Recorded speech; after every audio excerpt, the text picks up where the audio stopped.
we cannot deny the elephant that's in the room, and this is concerning the man that has been charged with killing 8 people at a Georgia massage parlor. So if you've been living under a rock and don't know about this, we're going to school you right now.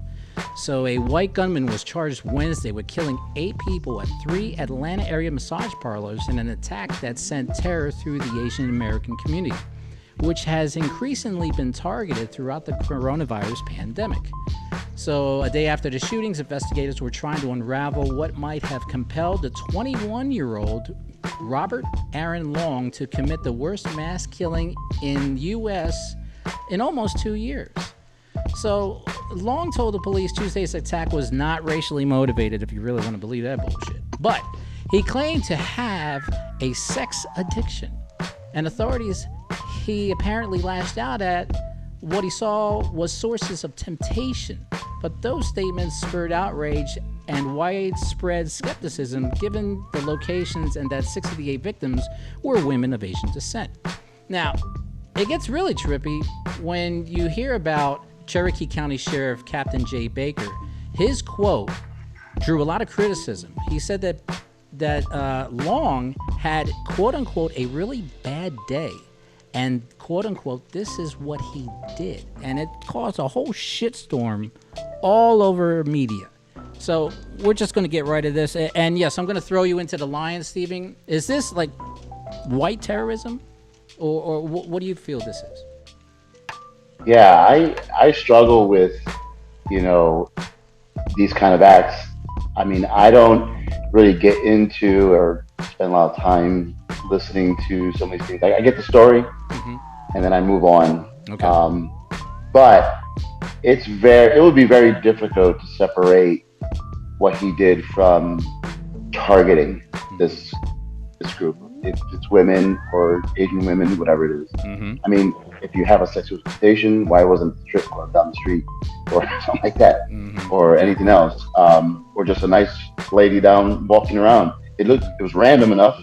I get into some discussions about the fear of this country and terrorism in general, and it's interesting that it's homegrown to us, and I don't see a lot happening other than from other countries affecting us as much as we are impacting ourselves. So for me, terrorism in general is an ideology, and that's hard to fight because you don't even know how to defend that when it's sort of inherent in some people, it's grown in some people, and you're sitting next to someone one day, the next day they're shooting up, some massage parties. So it's going to be a very difficult thing to pinpoint and fight and defend. And just to kind of add on, there was a tidbit that mentioned that there was a Facebook comment that this chief of police made during the beginnings of the coronavirus that was kind of offensive to Asian Americans. So we don't know if that is fact or fiction as of yet. So it's alleged.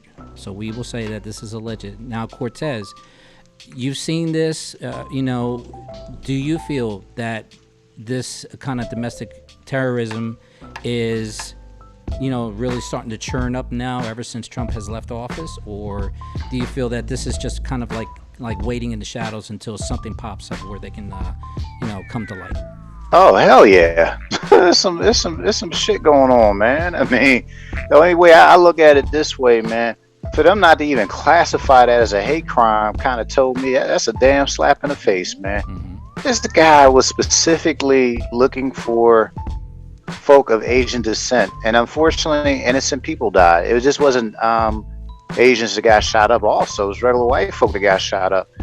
This is classified as it is. This is a hate crime. I mean, I could see if it was random people, but when you come out your mouth and say, "Yeah, I got sexual issues with Asian women or people of Asian descent," that's okay to have those sexual feelings or whatever, but when you go out and purposely go out and salt out these people and start shooting at them, start trying to gun them down, man, that's a hate crime. And yeah, we got ingrown terrorism is a hot thing right now. It's started to become a new thing. The government gonna have to crack down on it because Proud Boys, all those cats, they just organize and I don't know what they plan on doing, but it's getting to a point where it's going to continue. This stuff is going to continue to happen because of the indoctrinations that's going out, the media.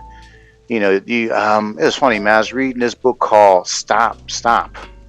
It's a good book, man. It just talked about basically white privilege and how most of this stuff came to be. And, most of the Proud Boys and organizations like that, they feel as though that they're disenfranchised. And I'm like, how can you be disenfranchised?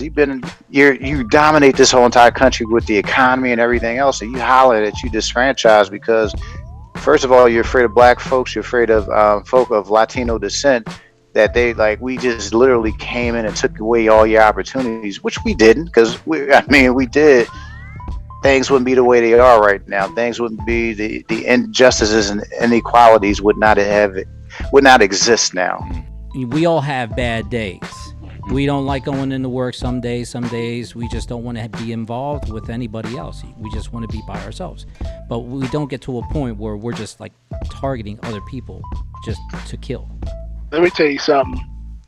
If there's anybody they need to call for somebody's resignation, call his and call it right now.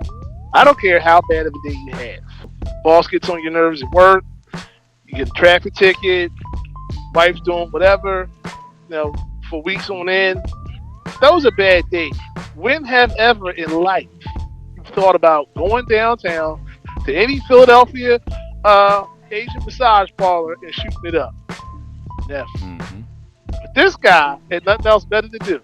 For me, I don't know too much about this chief of police or anything like that. I actually didn't even know he made that comment. Pretty appalling. I feel like sometimes it happens, and I think it's something that people don't even know that they're walking into when they speak. Is there's a sense that they become accustomed to certain things, and they just to make the comment that he's having a bad day, to mark it up. That's appalling to me that I just heard that you said that, because we all have them.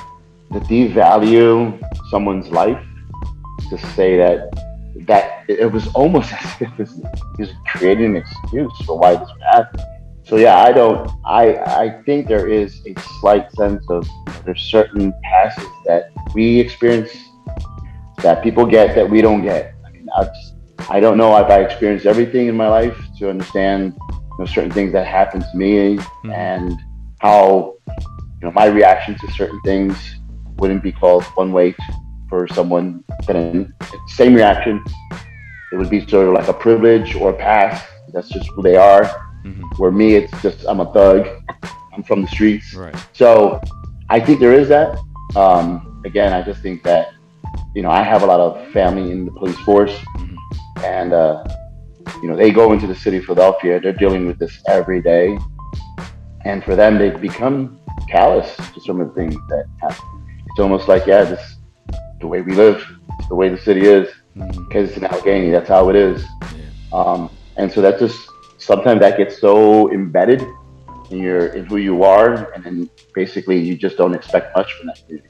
Right. And then on the other side, a lot of mental health issues. We talk about mass shootings all the time, and unfortunately, you see these things happen to young white kids.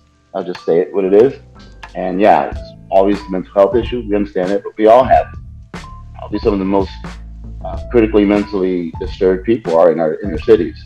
So I'm just thinking they get a certain kind of like a slap in the wrist, or like a rub down on the shoulder, like we got to get through these mental health issues. But for us, we're just thugs, and that's what we do. But I don't know. I think it does undervalue the lives that were lost. And he says something. It's almost like what's the guy down there? He shot people up at the church. Dylan Roof, I think his name was. Okay, got you. One of the first things they did after they put him in the patrol car was give him something to eat. Are you serious? No, no. You would have never handled it the same way if he was black or Latino. If he's any other, you would have not handled it the same way. No. Yeah, they're giving him a pass. They're siding with him. They're sympathetic already.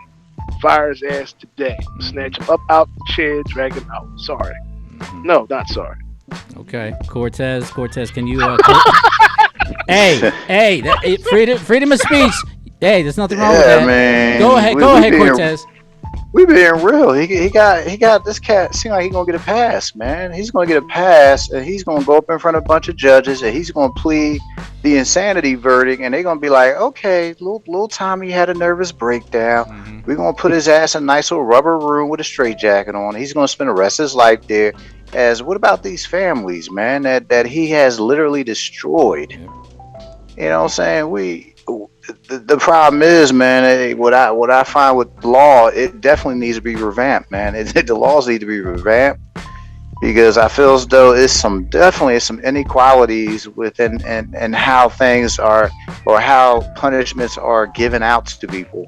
Because that's what's going to happen, man. They're going to sit down there. They're going to take this boy into court. He's going to plead insanity, man, and they're going to take care of him and they're gonna give him the best. Look at that dumb cat. What was a dumb cat at the Capitol building? Oh man? Yeah, I was waiting for you to say that. With the water buffalo hat on and everything. He's got the vegan food in his prison cell now. So, yeah, he need to get his vegan ass kicked, man. I mean, come on, bro. You need to take the horns off and beat his ass with it, man. And he's howling. He's American, man. I'm like, yo, I don't see no Americans walking around looking like that, man. The more things change, the more things stays the same in certain things. So let's just hope that justice does prevail in this situation.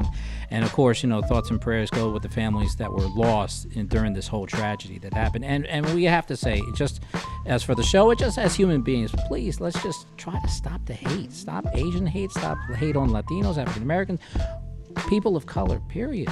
I mean, once people kind of start waking up and saying, damn, look what we've done over the past, and we're repeating this history that we've been shameful of, once we get over this type of a hump, maybe we'll actually be, a nice little more peaceful place instead of being depicted by other, other countries in the world as violent, aggressive, and dangerous.